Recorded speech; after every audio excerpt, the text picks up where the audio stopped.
Welcome to the 17th episode of the Reading and Writing Podcast. I'm your host, Jeff Rutherford. Today my interview is with David Morrell, author of many New York Times best-selling suspense and thriller novels. Morrell's latest novel, The Shimmer, is available in bookstores now. This interview was recorded live at Thriller Fest in New York City in July. Stay tuned for the interview.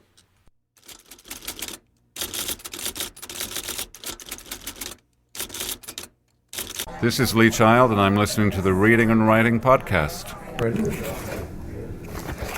I'm at Thriller Fest today with David Morrell, author of many best-selling suspense novels, including First Blood, the novel that originally introduced the Rambo character to popular culture. Morrell's latest novel, The Shimmer, has just been published in hardback. Welcome to the Reading and Writing Podcast, David. Hey, how are you? Good. Can you tell the listeners about The Shimmer and give them a sense of what the book is about? Well, about 5 years ago, I was reading my local newspaper. I live in Santa Fe, New Mexico, and in the travel section, which I don't normally look at, but there was something in it that caught my eye, which talked about lights, what they called mysterious lights that appeared outside a town in West Texas called Marfa, which is spelled M-A-R-F-A. And I knew about Marfa previously because it is the location where the James Dean movie Giant was filmed, Dean's last film. And he died, in fact, a couple of days after shooting ended. And the article just didn't mention much of that. They talked about these lights that appear, and the lights had been appearing since as long as anybody ever been in the area, which goes back to the 1800s. In 1889, for example, there's a rancher who came through the area. He was just settling there, and he saw lights to the south and assumed that they were the campfires of marauders who'd come in from Mexico. Never mind that the lights moved sideways and up and down and changed colors. he looked for a rational explanation. And in the morning, after they'd guarded the herd, he went out with his men to look for where the campfires would have been and what have you, and found nothing. So these lights kept appearing during the First World War. It was assumed that these lights belonged to Germans who were massing along the Mexican border preparing to invade the United States. And there was legitimate fear here because there were a lot of Germans in Mexico causing trouble, wanting to distract us from entering the First World War. And on and on and on. In 1980, there was something called the Marfa Ghost Light Hunt, in which people on horseback, motorcycle, cars, trucks, airplane, looked for, well, they didn't have any trouble looking for the lights. Those were visible, but trying to track them down, trying to find out their origin, and weren't very successful. And are these lights actually in the air, or are they close to the ground? Hover over the ground. Okay. It's not like UFOs. They hover over the ground, let's say 5 feet, 10 feet, something like that. Change color, change position, and people who see them are quite transported. But the key here is that not everybody sees them. That if you and I went on one night, I might see them, but you would not. And if we came the next night, you might see them, but I would not. And it causes an interesting reaction in the crowd as a consequence, because even within a family, people seeing them or not seeing them. And what you find is people saying, well, wait a minute, I'm not seeing them. Are you really seeing them, or are you putting me on? This is all a bunch of baloney, right? Come on, quit tricking me, quit joking with me. There's nothing out there. And there's a kind of an annoyance factor. Well, I got to thinking about that and why some people see things and others don't. And I decided I wanted to write a book about a phenomenon like the Marfa lights. They're not, I changed the name. I changed the town's name to a place called Rostov. Marfa is named after a character in a Russian novel. And so Rostov is a character in War and Peace. So that seemed like a good deal. And what I did was imagine that the lights mirror the observer. The kind of person you are affects what it is you're seeing or think you're seeing.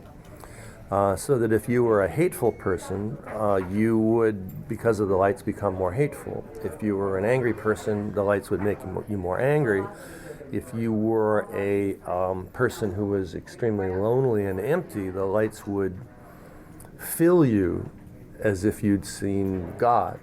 And if you were a law enforcement professional skeptic, then you wouldn't see them at all because it isn't in your nature to see things. And so basically the novel, which is an action novel, a lot of suspense, a lot of exciting things happening, terrifying things in some cases.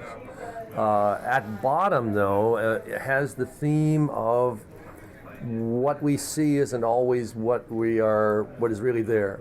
And what we bring to what we look at often affects what we think we're seeing, so that the lights, as I said, become a mirror of the observer. And I mean, this is a very powerful theme in its way because we see often what we expect to see rather than what is really there. And this is a book about taking away all preconceptions and giving us, trying to teach us to see directly and truly. Great. And again, the name of the book is The Shimmer. The Shimmer. It's in bookstores now. Yes. I also wanted to ask you co-founded the International Thriller Writers Organization with Gail Lenz.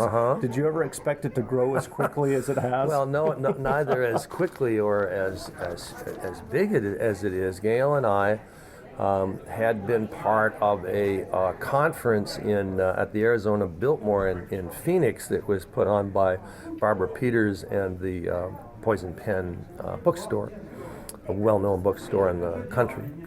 And Barbara had got together Gail and I and Vince Flynn, Lee Child, Kathy Wright, a number of people, and when we got together afterwards, we realized that we were all thriller writers and that we shared, this was interesting, that a mystery bookstore had gathered us together as thriller writers, and we said that maybe we needed an organization for thriller writers. Each of us had been in a position where we'd been introduced, I, the creator of Rambo in First Blood, people would say, now here's the mystery writer, David Morrell. Well, I'm not by definition a mystery writer, and what am I? Well, I'm a thriller writer, and so we thought it would be good to have an organization for thriller writers, which we called the International Thriller Writers, and I believe it was 2004, might have been 2005, at a readers and authors suspense fiction conference called BoucherCon in Toronto. It was held that year. About 80 of us met and agreed that yes, we wanted to have such an organization. And so we started with 80 members, and over 4 to 5 years now, we have more than 1,200 members. And our purpose is to make our authors try to be better writers, even better than they are, to learn about what thrillers are and just to really explore the genre. Right. And at the same time to make readers understand the power and uniqueness and innovation that thrillers are capable of. Sure. And if someone is listening to this and is not familiar with the International Thriller Writers, where can they find your organization online? Well, you can go on International Thriller Writers. I would Google it myself, because we have a raft of a bevy, or whatever word we want to use, an enormous amount of links to our website, and I think thrillerwriters.org might do it, or thrillerwriters.com might do it, or I mean, there's just or International Thriller Writers. Okay. So if they just Google somewhere in there, they'll find out an enormous amount about us. Great. I wanted to ask you, as someone who has been publishing for many years and has had many best-selling books, you recently, several years ago, changed publishers. Yes. And I wonder, with all of the discussion lately regarding ebooks and the growth of ebooks, I wondered if you could talk about your thoughts in terms of the future of book publishing and where it's going. Well, change is always inevitable, and as soon as we get settled into a given path, that's when we get in trouble. And for years, this is my 37th year as a published author, and for years I had been part of the traditional model of publishing, which I liken to an assembly line. And a book is delivered, and it gets handed to an editor. It goes through a process in which it goes from department to department to department, and finally comes out the other end as a finished book. And it's possible that from one department to another, people quit or are fired, or they get transferred, or this, that, and the other thing. And the next thing you know, when the book is about to be published, there is no corporate memory of how the process occurred. Right. And I got to thinking there might be a better way. And my agent, Jane Distel, said that there's a company now called the Vanguard Press, and that they were doing books in what they called a special project. A standard publisher might do 20 or 30 books a month. Vanguard does 2. And they treat each book as a special project, and there is a core team that stays with the book, making decisions all the way through, outsourcing covers and editorial and what have you, but maintaining that corporate memory. There might be about 5 people, and the author is one of them, and the author is given an amazing amount of power, as if he or she is actually part of the corporation rather than an author who might feel just like a hired hand. And I got very excited about this model, and indeed the power I was given in terms of covers or flap copy or where I would tour, or I just can't think of all the number of factors in which I was able to say, I want to do this instead of that, and they said fine. And I might get before a pub date sometimes as many as 20 emails a day that would ask me to make decisions. It's one of those be careful what you wish for things, because I had some days I couldn't write. There was so much administrative stuff to do. They don't pay in advance. Instead, they pay a higher royalty rate, and they start paying 3 months after pub date, and you get a check once a month until the book is no longer earning money, as opposed to the traditional model where you have to wait a year after the book is published. And how has that experience worked? Oh, I loved it. The independence, the creativity, this feeling of, hey kids, let's put on a show, of being there, not being ignored, of actually having a decision-making ability that they have given me. It's absolutely wonderful. And but you asked about other things. The internet, of course, is becoming a big force in terms of one thinks of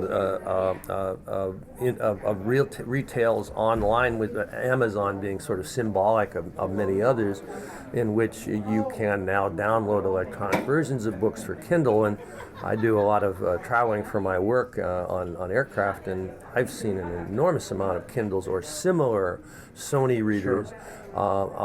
People using these on aircraft, and I've been lately getting a surprising number of people contacting me through my website, which is davidmorrell.net, the network of readers, davidmorrell.net, who ask me, are these books going to be available on Kindle or related things? And the answer is yes, they are. And in fact, we are putting together for a couple of my books, for The Shimmer and The Spy Who Came for Christmas, which was the previous book, a espionage holiday book. We're putting together a package for iPhone and iPod in which you can have the electronic version of the book to read, but as we know, sometimes that print's a little small on a phone or an iPod. Simultaneously, you can listen to the brilliant, unabridged audio of the book. And if you want to pause and learn a little bit about me, or see an interview, or get some video, or say a podcast similar to what we're doing now, that I did for the publisher, there are extras, almost like, say, a DVD. Right. And this is a whole new way of looking at how to market a book. And the task is, how can we make this more innovative? How can we reach more people? How can we adjust to the times? Because as I said a moment ago, if you don't change, you're in trouble. Sure. A lot of writers have a typical story in terms of how they originally got interested in writing, whether it was a particular book or a particular author. You have a unique story. I do. In that it was a TV show, and Yes. I wonder if you could share that. Oh, I love to do this. It's actually a goal of mine. When I was 17, and we have to understand, I had a very troubled childhood. I was put in an orphanage, and my mother when she remarried. My father had died in the Second World War, and my mother when she remarried to a guy that didn't like kids, and there was a lot of fighting, and I used to sleep under the bed. I was so afraid, and I was going nowhere. I was really, I probably would have, ran with street gangs and committed crimes and things. But when I was 17, a TV show called Route 66 premiered. This is a classic golden age show from 60 to 64 it ran. It was about two young men in a Corvette convertible who drive across the United States, and the show used to say "In Search of America" and "In Search of Themselves." The show was filmed entirely on location across the United States, and the first time and only time that'd been done. But what interested me was, 17 years old, it still baffles me that I would be attracted to the scripts. They were an astonishing mix of action, real serious action, and thought-provoking dialogue. Sometimes long dialogue. One speech might go 2 or 3 minutes, and then the characters would wail the hell out of each other, and it felt very real. And I learned that the same writer more or less did every script. His name was Sterling Silliphant, and Sterling had later received an Oscar for adapting John Ball's novel In the Heat of the Night. And I wrote Sterling a letter saying basically I wanted to be him. This is an amazing thing, a 17-year-old kid who, going nowhere, who suddenly decides to be a writer and wants to be this television writer, Sterling Silliphant. And Sterling responded and encouraged me, and in large part any success I have had is due to him. And I just love to be able to say that many, many years later, we by then knew each other and were having dinner together and socializing and were friends. And he asked me what I was doing, and I said, well, I had this new book, The Brotherhood of the Rose, a espionage book that had just come out, and two brothers in an orphanage who are befriended by a CIA person, but who doesn't tell them that he's CIA and basically trains them to be his private operatives. And Sterling said, I'm going to go to NBC, he said. He was the king of miniseries writers at the time. He said, I'm going to go to NBC, and I think I can persuade them that they should do an action miniseries. And by God, he persuaded them, and they bought the book. And I did some drafts of the teleplay, and he did, and somebody else did. And it was a wonderful opportunity to work with him. And one of the proudest moments of my career was when first of all, the miniseries premiered after the Super Bowl, after 1989. And a lot of people can say they had #1 books, which I've never had on the New York Times. Never had a #1 book. But none of those #1 guys have ever had a miniseries after the Super Bowl, right? So it just makes me laugh to say it. But the big deal, the proud moment was when, as the credits unrolled, it said executive producer Sterling Silliphant. And I just, wonderful, wonderful thing. And now let me just add, Route 66 is now available on DVD. And it is? I was going to ask you that. Yes, it is. The first 2 seasons, and I keep telling people, please, if you like my work, go out, buy early, buy often, just like you vote, and get Route 66 DVDs, because I want the remaining 2 years of the series to be available. Sure. So follow that advice. Yeah, there you go. Go out. Unlimber your checkbook. I know that you wrote an entire book about writing, yes. So we could sit and talk for hours, but I wonder if you could just very briefly talk about what I think is kind of a unique process when you start thinking about a book, which, if I'm not mistaken, you basically write a letter to yourself. Yes, that's right, yes. And I wonder if you could just kind of describe that process. Well, I'm not an outline person. I just don't feel comfortable doing it. And what I decided to do, I just learned this. I was watching a TV show many, many years ago, and Harold Robbins was being interviewed. No one thinks about Harold Robbins anymore, but he was a very famous author at one time, and he pretended that his typewriter, this is how old it is, the typewriter, he pretended that his typewriter was a reader. And he was telling the story to the typewriter, and he talked to the typewriter, and he gave the typewriter a name, and I thought, that's kind of interesting. And out of that, I evolved a theory that I could talk to myself on the page in order to try to make myself understand the stories that I was writing. And so I write a letter to myself, and the first, the early parts of it are gee, I had an idea today, I don't know what it is, but I'm sort of trying to understand it. And then my alter ego would say, well, come on, what is it? Let's start, say what it is, just get a little bit down on the page. And then I say, oh, all right, if you really want that. And me, myself, and I, right, talk back and forth this way. And by prodding myself and saying, come on, get the words on the page, and so what, and why, and things of that nature, I'm able to get this very long letter that analyzes and elaborates on the idea for the story, and at the same time answers a question which I think is more important than anything, which is why is this project worth a year of my life? And that's really, really important to me, because yes, I do this for a living, but what I want is to be able to say when it's done that the book's theme or the way it was written or something about the research or whatever about the book made me a fuller person and wasn't just done for money. And that's just so terrifically important to me. And often these letters go 20 pages typed. And as I get near the end and I've said, well, who would be the main character and where would this be set? And, and I'm answering these questions. And the beauty is they're on the page, so that it's not like I was talking to somebody and I forgot what I said. It's on the page, so I can come back and I can read what I've written and prime myself, often say 6 months later if I decide not to do the book right away. And I find it to be a really valuable tool that near the end, with a book called The Fifth Profession, I was astonished to find, I said to myself, well, when I wrote this, I said, so where would this book begin? Well, it might begin in Athens. The ruins there could be a nice little thing. And I'm talking away to myself. And the next thing I knew, without realizing it, is that I was already one page into the book. So it's a really, really useful technique. And other writers, having read the book, which is called The Successful Novelist, have found it to be very, very useful as well. Great.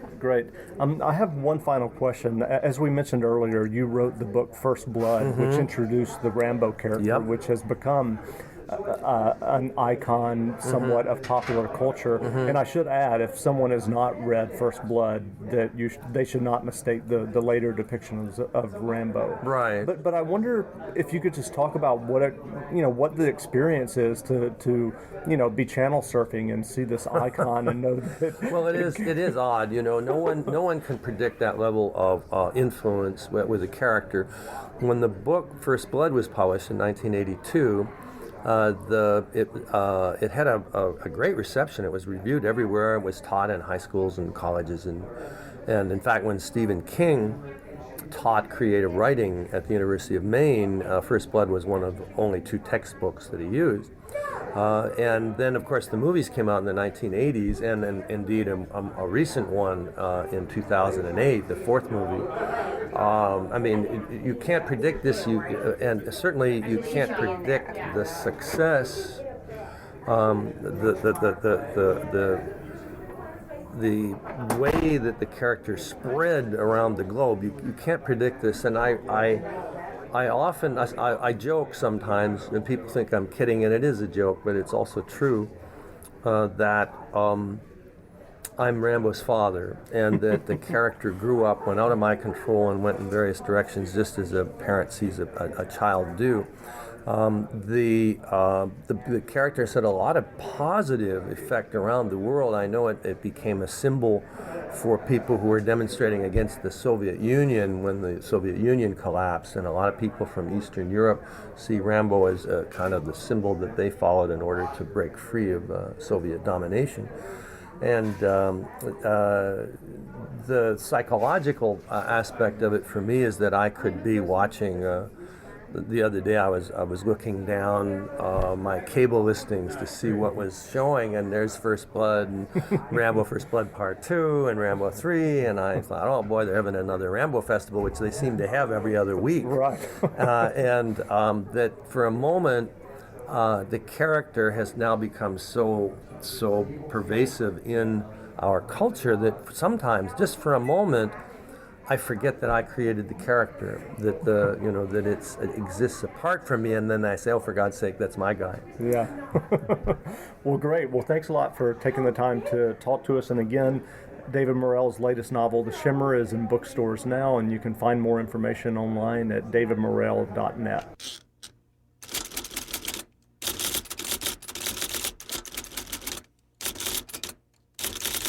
Thanks for listening to my latest interview. I hope you enjoyed it. If you'd like to leave me some feedback about the podcast, you can leave a voicemail on my Google voicemail line, and I can feature your comment in a future podcast. You can simply call 413-84-BOOKS. That's 413-84-BOOKS. Or it's 413-842-6657. Again, that's 413-842-6657. Also, if you enjoyed listening to the podcast, I would love to get a review in iTunes so that more people could find the podcast in the iTunes store. It's very simple. Go to the podcast in the iTunes store and just leave a review or a comment.